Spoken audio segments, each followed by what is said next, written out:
Oh, where are we? What is happening now? The Black Gates? By the looks of it? Oh no, that's... Oh, this is just the title sequence, I think. Oh.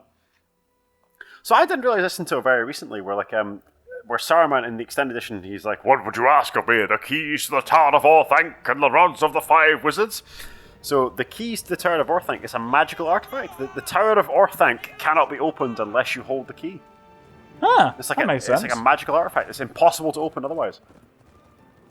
See, I never got this. It says the rods of the 5 wizards, sure, because there are 5 wizards. But the crowns of the 7 kings, what's that referring to? I don't really know. That's a Lord of the Rings reference that I can't. Because obviously there's 9. The synchronized swimming sequence with this is ridiculous. There's 9 kings of men, cool, and then there's 7. I mean, it's not going to be the 7 crowns of the fucking dwarf lords, is it? I mean, maybe it would be. I don't know. Maybe, this sequence goes on for like so long, but it's brilliant. I'm into this. So, do you want to? Can I tell another cool Viggo Mortensen story? Or you absolutely can. So, later on, you probably won't show it. Right, Bard. You need to stop asking my permission to tell stories. Just fucking do it. I'm asking it partly of the viewership. Anyway. Well, they're not going to say anything because. Oh, of course they can. The thing is, it's a one-way dialogue, isn't it? But that's the joy of it. That I mean, the fact is, by this point, they've already watched.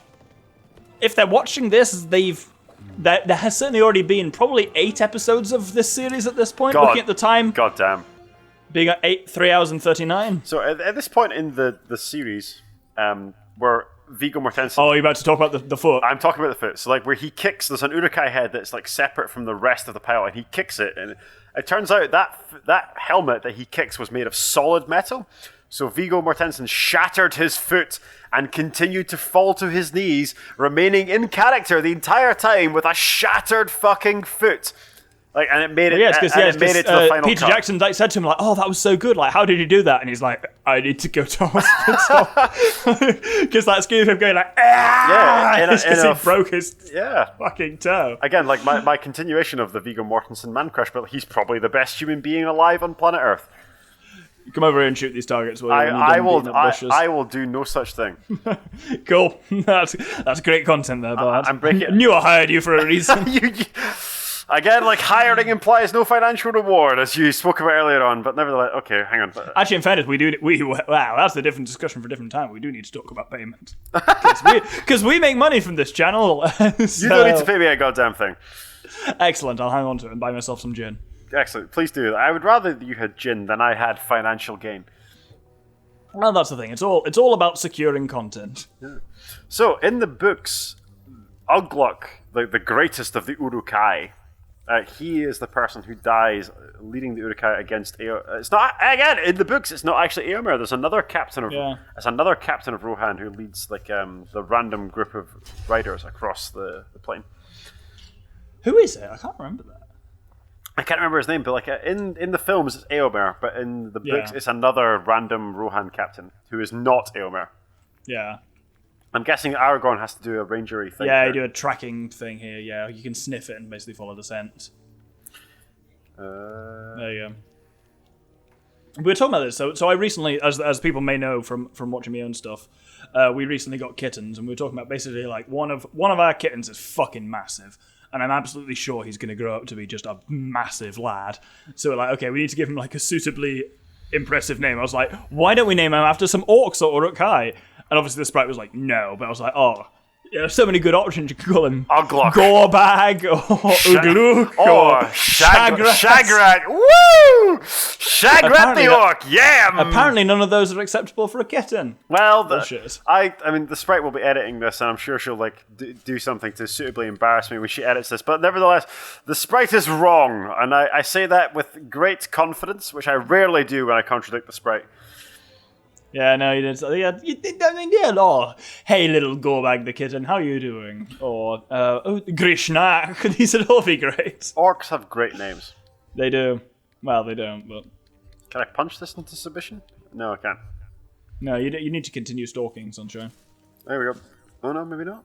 No. I don't. Ooh. Oh, here we go. What did you find? What do you smell? Man flesh. Oh God! I forget how much that voice hurts my throat. My Cave of Wonders voice. Who disturbs my slumber? Hang on. I can do you one better. Alright, go on. Who disturbs my slumber? See, that voice originated with me actually as a Smaug voice. It's very difficult to do.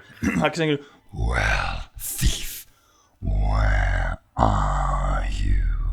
It's very difficult to do. So, have you seen this wonderful footage of Benedict Cumberbatch at Comic-Con? Sorry, I think it's the San Diego Comic-Con, where he's taking requests. He'll say anything the audience tells him to say.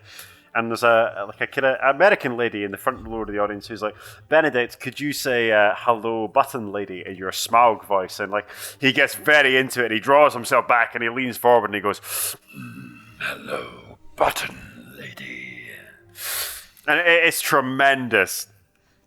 Naturally, neither the Doctor or myself have Benedict Cumberbatch levels of voice talent. But obviously. I mean, or else we'd be making much more money than we currently do. I mean, yeah, don't get me wrong. I've talked about this on the channel before. If academic statistics doesn't pan out, voice acting is certainly up there for me as a potential alternative career. I'd fucking love to do it. I would, again, the infamous gentleman really need to do D&D. You need to let me know how that's going. Well, then you need to write a fucking campaign for us, son, because you're going to be DMing it. The campaign is written. Let me know. Well, then you need to learn how to use Roll20. Oh, well, that's going to take a lot longer. So we've been running we've been doing a Roll20 campaign at the moment. This one where I'm the Loxodon war cleric, which is for the uninitiated. That's an giant elephant man, but not that kind of elephant man. Yeah.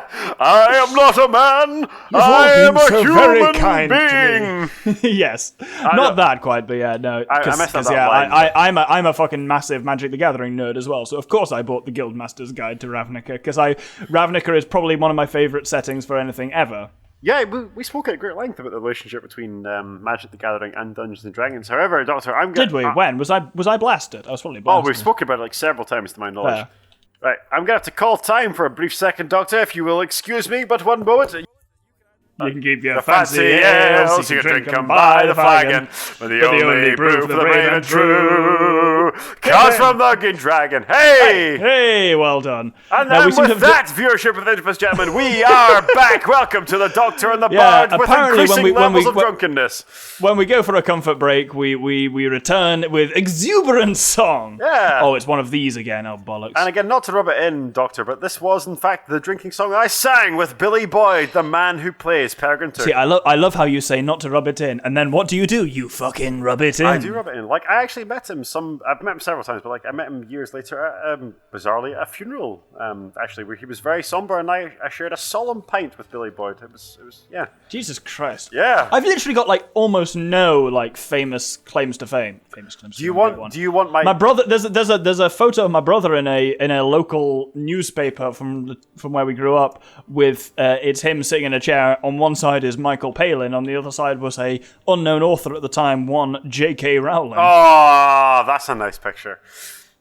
Basically, it's just like it's really funny because like at the time it was like, oh my god, it's a picture of my brother with Michael Palin and this author who's just written a book about wizards. Because it was the Children's Book Awards, and she'd just written the first Harry Potter book. And one's like, hey, she's also here for this wizard book. And then, like, nowadays it's like, oh my god, it's my brother with J.K. Rowling and some old comedian. So, like, I've got some, like, Michael Palin is probably one of the world's loveliest men. So, like, I actually read his book. So he did, like, the Jules Verne's challenge where he went around. I really thought you were going to say you fucking met him and all. Oh, no, I haven't. I would love to. But, like, he went around the world in 80 days. Like, and I read the book that he wrote about that experience. And it's very, very good. He like as he got older, he basically like branched into travel writing surprisingly well. I mean, like, doesn't surprise me that one of the Monty Pythons was a very gifted writer. That doesn't surprise me in the slightest. No, yeah, when you put it that way, I suppose, yeah. So, do you want my second Lord of the Rings connection, or will we wait until we resume the stream? I mean, we are resuming the stream because we've been playing the game again. Okay, so. very well. We'll resume the stream. So, like, as I've mentioned previously in the series, like, my degree is in English. I like to think the stream is never off. The stream is never off. Who knows? Like, the sprite chooses what makes it in and what doesn't Exactly. make it in. She chooses who lives and who dies. Yes. Take pity on us, dear sprite.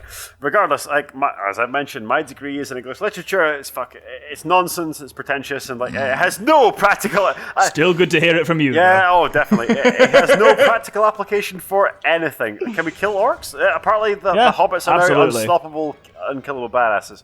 Regardless, my degree is in English literature. So, like, one of my lecturers at university was actually a man called... Oh, I can't remember his name now, that's terrible. Regardless, he was a pupil of Tolkien's protege. So his dissertation supervisor when he was a young man was Tolkien's protege. So several times over the course of his life, he listened to Tolkien lecture. And then he, like, obviously this man lectured me. And what was his thoughts on Tolkien's lecturing? Well, that's the very point I'm going to make, Doctor. So apparently, it turns out Tolkien was an atrocious lecturer. Like, based on his writing, that is not super surprising. He was terrible. Like, he had this horrible. Like, the number of people I know who are very good and eminent academics in their field, but absolutely shocking lecturers or teachers or whatever. Yeah. So apparently, Tolkien was no exception. He had this horrible, thin, reedy voice, like, and he made constant tangents, and he was not a good lecturer. But there are people... There we go. Oh, there we go. So, again, the man who lectured me, he was a pupil of Tolkien's, and apparently Tolkien himself was a terrible lecturer. I mean, obviously a massively intelligent, very talented man, but a terrible, terrible lecturer. Yeah, I mean, that as someone who's spent sufficient time in academia, that is disturbingly and unfortunately common, of people who are like, oh, they're a brilliant scientist. It's like, yeah, great, but they can't teach or talk for shit. Yeah, I mean, as someone who also works for university, I encourage you, Doctor, to go on and pursue a career in academia, because you're actually... Well, I'm not doing it at the moment because money. Well, turns out every university is not hiring in teaching roles at the moment, but there are so many roles in analysing the statistics of the spread of COVID-19, which is basically what I currently do. So. Well, regardless, I hope you one day pursue a career in academia. You'd be very... as someone who's... It's still on the cards. Yeah. Well, here's the funny thing, actually. Probably by the time this airs, I may already be a doctor, finally living up to my name. Because my Viva examination is on the 10th of December. Excellent. I mean, like, I did not know that, but regardless, Doctor... Basically, if I pass that, I'm essentially, it's done. Like, technically, I still have to graduate beyond that, but that's the last hurdle, and at that point, it's generally considered, yeah, you've done it. So for those... But I'm being examined by the man who quite literally wrote the book on the statistical analysis methods I use, because... So, this is one of the weird advantages of the current pandemic, is, so, Britain has a weird rule where you can't be an external examiner unless you have a right to work in Britain. So previously that covered the EU, but obviously no longer does. Hey, it's almost like our politics are all manner of fucked up. But yeah, I know. Carry on, but Doctor. But due to the pandemic, people can just because all Vivas are being done remotely, you can have anyone you want as your examiner. So on the fucking off chance, like I've met him before and spoken to him, but like on the off chance, I emailed this guy saying like, "Hey, I've got a Viva upcoming. How'd you feel about being an external examiner?" And he was like, "Oh, that sounds really cool. Yeah, I'll do it." I was like, "Fuck!" Didn't think he was gonna fucking say yes, did I? So for the viewership of those gentlemen who are not aware of your academic career, like the Doctor is. They are. At this point. I'm good, but it's a regular. Well, I'm glad to hear yeah. that. But like the Doctor is exceptionally good at expounding and explaining the benefits of his research. So I'll obviously wish him all the best in his Viva. You're too nice to me sometimes, son. Oh, you really are. Oh my god, I think I'm Treebeard. Are you Treebeard? Oh, I am no tree. I am an ant. Woo! Yeah, baby. Enjoy this more, I can pick up hobbits and put them down again, and this is the most fun I've ever fucking had playing a video game. Woo! Orcs? Are those orcs? I don't see any fucking orcs. I only see squashed things. Behold. Little orcs, Borarum. My business is in Isengard tonight with rock and stone. Never heard of a hobbit before. Sounds like orc mischief to me. They come with fire. They come with axes. Gnawing, hacking, slashing, biting, burning. Destroyers and usurpers, curse them. them. I'm sure we've still got those lines incoming, but there we go. Right, what can you actually do? Oh, well, we'll never find out. Oh, like, hey. Oh, they've got fire. They come with fire and they fucking come with axes. And you're in the I'm flying in the air like, we're flying at nothing. Oh, yeah, I remember that scene when Treebeard shoots 30 foot into the air, yes. Oh, look, it's I got a boulder. Do I have a boulder? Oh, yeah, I do have a fucking boulder. Look, with the rock and stone. I'm destroying everything. I am become the destroyer of worlds. Praise be unto Treebeard. Fucking yeah! The amount to which you're enjoying this is quite frankly incredible. I'm having a really, really good time. time, and like I'm pretty fucking drunk. That much, that much should be apparent to your viewership. But you might have to get off at this point. Oh no shit! You can just fucking walk up that? Fuck me. Absolutely not. I will never relinquish control of Treebeard. Right, smash over this, will you? No, I will do it my own. Oh, kick me in the face. That's pretty cool. So like, apparently, like all I need to do is just tread on things and crush them into oblivion. I am concerned that you've gone mad with power at this stage. I am unstoppable.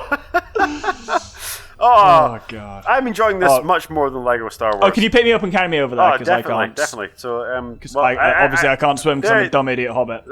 Will you? So bizarrely, were you about to Bioshock me? It sounds like you were. I wasn't going to Bioshock, but according to so would you kindly? According to the books, like Meriadoc Brandybuck actually would be a very capable swimmer because he is of the river hobbits that live, and he.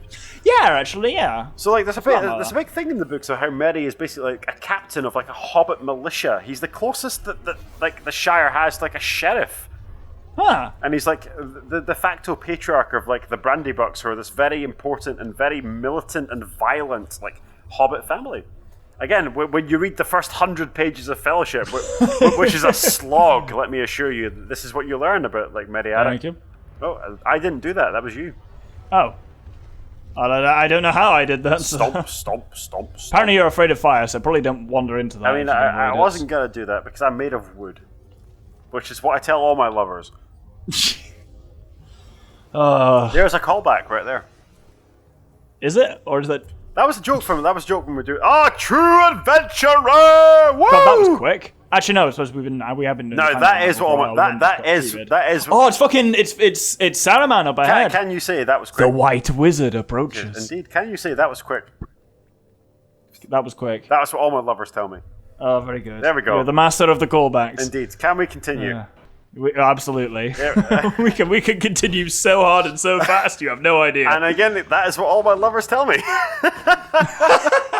Wow, you do keep bringing this back, but perhaps you need to stop.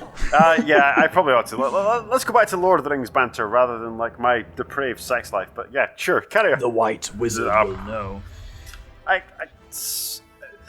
Gandalf is not as much fun when he comes back as an angel. He's not, but I really like that scene as well, where like we're about to get to it, when Aragorn, Legolas, and Gimli first meet him. Yeah, and they think where his voice like Saruman. Literally transitions from Christopher Lee into Ian McKellen. That's really cool. It's very, very, very cool. Also, like you are tracking the footsteps of two young hobbits. They crossed the River Eisen. Oh no, that's from the first. No, that's talking about the Nine Riders. I know. They passed this way the day before yesterday. Does that comfort you? And again, I love how he slips in and out of Christopher Lee versus Ian McKellen. Yeah, because do they say that line in this film, that I am Saruman, or rather Saruman as he should have been? Is that in the films? I actually can't remember. I don't think that is in the films. I mean, maybe in the extended edition. Because that's basically the whole thing. If he's sent back as the White Wizard, because Saruman clearly biffed that role. Fucked up. So it's implied, I'm told. Like, I haven't looked into this myself, like, because there are, again, like, as much as like you and I are like Tolkien nerds, like there are much bigger, like mega Tolkien nerds on the internet. Maybe even in your fan base. So you can hear it here, actually. Obviously you can't, but I can. Commentate. Go, do your thing. That's what we're talking about. It's just it's the Christopher Lee and Ian McKellen voice. Now I am Gandalf the White. I am Gandalf the White. Oh, well done. Again, like I actually quite like that. once he comes back as Gandalf the White, he's much more removed. He's more like sweeping. He's more like all about destiny. I think it's more because he has an overt task to do at this point. He's got before he was just like, yeah, wander around, be nice to people, don't be a dick, help men where you can. But here he's like, no, you need to basically go fucking toe to toe with Sauron. That's fine. That's entirely okay. But like again, he becomes less interesting when he comes back as Gandalf the White. Yeah, because he's basically like an overt angel now.